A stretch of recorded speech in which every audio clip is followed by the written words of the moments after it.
स्वर्गीय जननेता कमरेड मदन भण्डारी जन्मेको गाउँपालिका ताप्लेजुङको यो मौवाखोला गाउँपालिका हो, जसको चाहिँ मुकाम रहेको यो साँखु भन्ने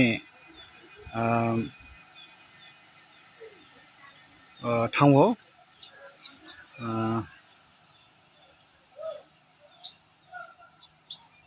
यो ठाउँ चाहिँ अहिले यहाँनिर एउटा नारायणी भन्ने एउटा मावि रहेछ। त्यसपछि यो एउटा चाहिँ चोङमाङ लिम्बूहरूको एउटा धर्मशालाको रूपमा पर्यटन प्रवर्धनको लागि एउटा आकर्षक एउटा घर पनि रहेको छ र यसरी चाहिँ यो यसको क्षेत्र यसरी देख्न सकिन्छ।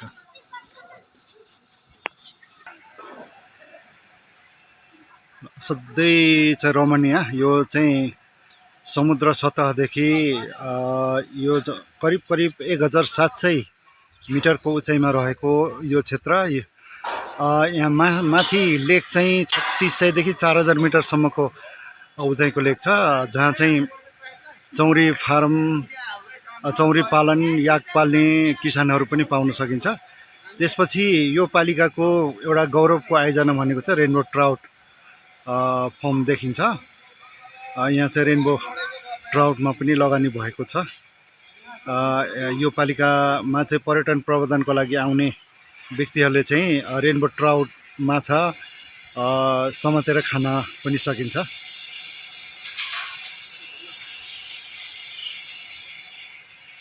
ल, पर्यटकहरूको लागि यो घुम्ने एउटा गन्तव्यको रूपमा चाहिँ यो ढुङ्गे साँखु अनि ताप्लेजुङ जिल्लाको यो चाहिँ मौवाखोला गाउँपालिकाको मुकाम है।